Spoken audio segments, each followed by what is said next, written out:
For thousands of years, the serpent has slithered through the myths, religions, and esoteric traditions of humanity. It whispers from the branches of the tree of knowledge, coils around the staff of Hermes, and rises along the spinal cord of the yogi, awakening the divine power within. Is this mysterious creature a symbol of temptation and sin, as told in the Garden of Eden? Or does it conceal a sacred truth, a hidden key to transcendence deliberately misunderstood? From the Kundalini energy of ancient India to the cosmic serpent of the Mayans, the snake has always been more than an animal. It is a living archetype, a force of transformation. Feared, revered, worshipped, and condemned, its presence in spiritual traditions is undeniable. But what if the serpent in the Garden of Eden was not an adversary, but a liberator? What if, instead of leading humanity into sin, it offered the gift of awakening? And why do so many ancient cultures depict serpents as guardians of wisdom, hidden knowledge, and the gateways between worlds? Today, we journey into the esoteric mystery of the serpent, from Eden to Egypt, from alchemy to the Andes. By the end of this exploration, you may never look at this enigmatic creature the same way again. Are you ready to shed your old skin and see with new eyes? Then let us begin.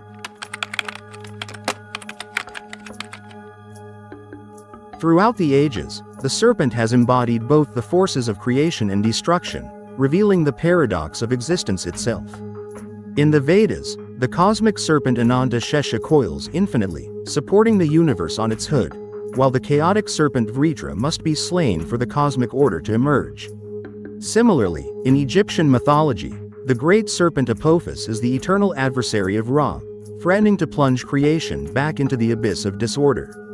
And yet, the Uraeus, the rearing cobra upon the crowns of the pharaohs, symbolized divine wisdom, power, and enlightenment. Why would the same creature represent both chaos and kingship? This duality extends to the Western traditions as well. The serpent in the Garden of Eden is demonized, yet Christ himself commands his followers to be wise as serpents. In Gnostic Christianity, certain sects even venerated the serpent as the true revealer of knowledge, the one who sought to awaken humanity from ignorance. Could it be that the serpent represents Ra, untamed spiritual power, a force that can either liberate or destroy, depending on the hands that wield it? This same idea surfaces in alchemy, where the Ouroboros, the snake swallowing its own tail, depicts the eternal cycle of death and rebirth, the unity of opposites. But nowhere is this spiritual force more clearly embodied than in the ancient concept of Kundalini. Hidden within the depths of ancient yogic wisdom lies one of the most powerful and closely guarded secrets of the East, Kundalini, the serpent energy coiled at the base of the spine. According to the tantric and yogic traditions, within every human being lies a dormant power, often depicted as a sleeping serpent. This serpent, when awakened, ascends the spinal column, piercing the chakras one by one until it reaches the crown, where it merges with divine consciousness. This is not a mere metaphor, it is a process described by mystics across the ages. Those who experience a Kundalini awakening report visions, surges of energy, states of profound bliss, and even moments of terrifying dissolution, where the ego burns away like a phoenix reduced to ash. But the serpent must be awakened wisely.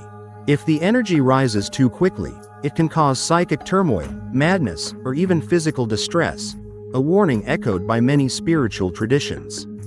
Could this be why esoteric knowledge was once guarded in secrecy, hidden behind symbols and allegories? Was the serpent in the Garden of Eden not offering a curse, but rather a choice, a chance to step beyond blind obedience and into the realm of divine self-realization? This idea of the serpent as a guide to higher consciousness is not unique to Hinduism. It appears in the shamanic traditions of the Americas, the mysticism of the Druids, and even the teachings of the ancient Egyptians. But to truly understand the depth of this symbol, we must travel back to where it all began, the Garden of Eden. In the story of the Buddha's enlightenment, one of the most intriguing moments happens during the 6th week of his meditative journey, following his awakening beneath the Bodhi tree. As he sat in deep meditation, A storm broke out, and it was here that the serpent king Muchalinda appeared. Muchalinda, in many ways, represents more than just a protector.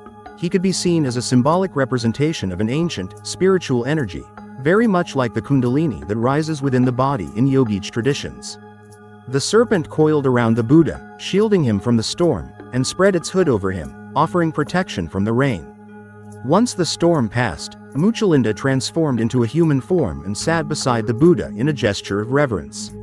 What makes this moment so compelling is how closely it mirrors the concept of Kundalini awakening. The serpent is often depicted as a dormant force that, when awakened, rises through the spine, activating each of the chakras along the way. Could Muchalinda's appearance symbolize the awakening of the Buddha's own inner energy?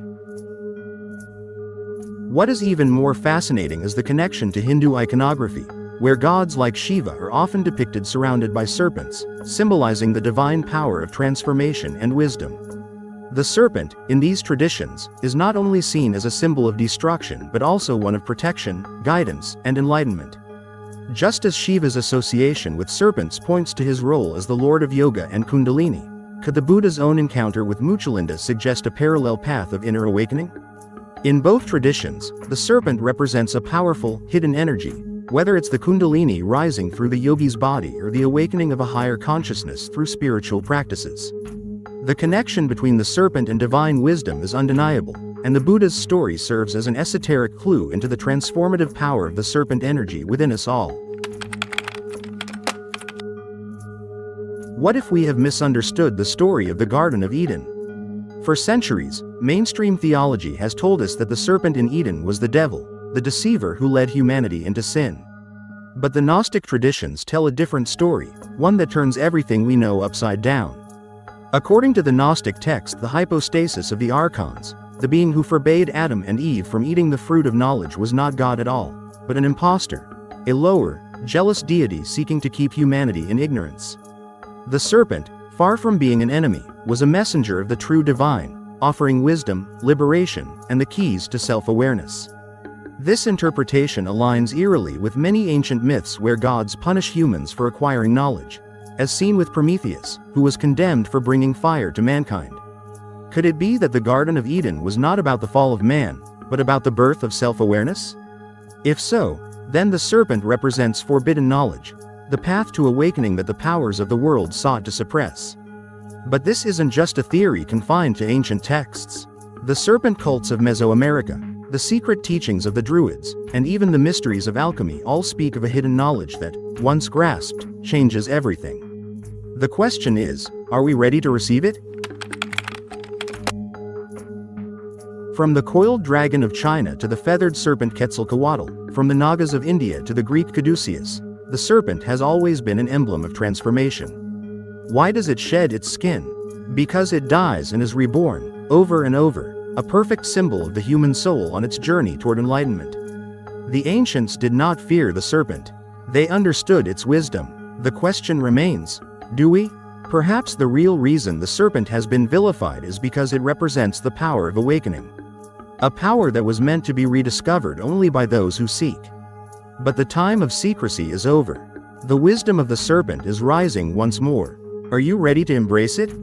In both traditions, the serpent represents a powerful, hidden energy, whether it's the Kundalini rising through the yogi's body or the awakening of a higher consciousness through spiritual practices. The connection between the serpent and divine wisdom is undeniable, and the Buddha's story serves as an esoteric clue into the transformative power of the serpent energy within us all. If this journey into the mystery of the serpent has opened your eyes, let us know in the comments.